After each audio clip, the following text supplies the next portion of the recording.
میں اور آپ توبہ کرنا چاہتے ہیں، میں اور آپ بھی توبہ کرنا چاہتے ہیں، لیکن ہم توبہ کر کے بھی گناہوں پہ قائم رہنا چاہتے ہیں۔ توبہ قرآن پاک کی آیات ہے، لمبا مضمون ہے۔ توبہ اس بندے کی ہے جو گناہ کر لے جہالت سے، شیطان کے شر سے، اور جب وہ ہوش و حواس بیدار ہو جائیں، اس کفیت سے نکل آئے تو پریشان پھرے، یہ میرے سے کیا ہو گیا۔ توبہ ان لوگوں کی ہے، ان لوگوں کی توبہ نہیں ہے جو گناہ کریں پلاننگ کے ساتھ، اور پھر یہ بھی پلاننگ ہو کہ جب بوڑھا ہو جاؤں گا تو توبہ کر لوں گا، جب وقت موت قریب آ جائے گا تو توبہ کر لوں گا۔ دیکھی جائے گی اللہ کے بندو، یہ لیلۃ القدر کا جو دن اور راتیں آج رمضان میں ہمارے مقدر میں آ رہی ہیں، یہ صرف ثواب کی راتیں نہیں ہیں۔ لیلۃ القدر، اس کی تشریح میں یہ بھی ہے کہ اس رات میں فیصلے کیے جاتے ہیں۔ کس چیز کے؟ تمہارے رزق کے، تمہاری زندگی موت کے، تمہاری قسمت کے۔ یہ ثواب کی رات بھی ہے، لیکن اس سے بھی بڑی بات یہ ہے کہ اس رات میں فیصلے ہوتے ہیں۔ کیا فیصلہ ہوتا ہے؟ تقدیر میں لکھی ہوئی باتوں کے جو رجسٹر ہیں، وہ نئے انداز میں اللہ تعالیٰ فرشتوں کے سپرد کرتا ہے۔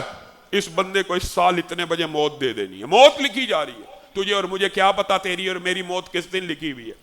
بندہ کہتا ہے میں توبہ کروں گا، مرنے سے پہلے کر لوں گا۔ اللہ تعالیٰ نے موت تک کی مہلت دی ہے نا، تو مرنے سے پہلے کر لوں گا۔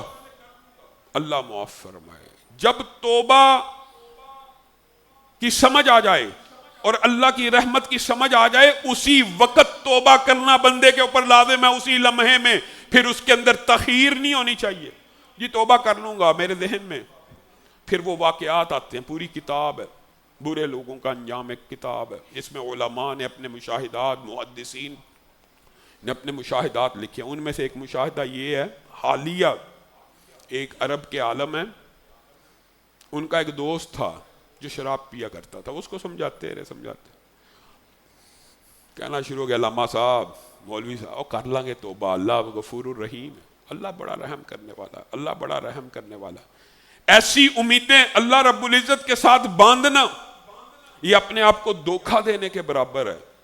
ایسی امیدیں، امید توبہ کے جو اصل ہے اس کو بھی سمجھنے کی ضرورت ہے۔ کر لوں گا۔ اچانک ہمیں ایک دن خبر ملی اس کا ایکسیڈنٹ ہو گیا، زخمی حالت میں تھا۔ ہم موقع پہ پہنچے تو مجھے لگا اس نے بچنا نہیں، میں اس کے قریب ہوا، موقع کا فائدہ اٹھاؤں اور اس کو کہوں کلمہ پڑھ لے، لا الہ الا اللہ پڑھ لے گا، اللہ صاحب کا سارے گناہ معاف کر دیں گے۔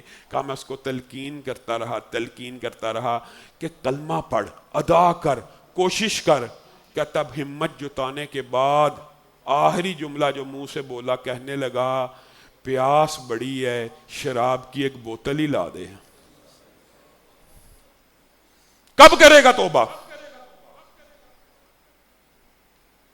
موت کے لمحات، اس وقت تو بالیقین کہہ سکتا ہے کہ تیرا ضمیر پھر اس ٹائم جو ساری زندگی، اسی لیے جبریل امین والی وہ جو روایت آپ سنتے ہیں نا کہ فرعون نے بھی جس وقت آخری لمحات میں کہنے لگا میں موسیٰ اور ہارون کے رب کے اوپر ایمان لے کے آتا ہوں، جبریل امین کو بھی غصہ آ گیا اور تیزی سے آگے بڑھ کے اس کے منہ میں مٹی ڈالنے لگے کہ بدبخت 400 سال بچیوں کو قتل کرتا رہا، اب توبہ کر رہا ہے۔ اور اس مٹی ڈالنے کی وجہ سے بعض محدثین نے عجیب جملہ لکھا کہ جبریل امین کو بھی پتا ہے میرا رب معاف کرنے والا ہے، کہیں فرعون کو بھی معاف نہ کر دے۔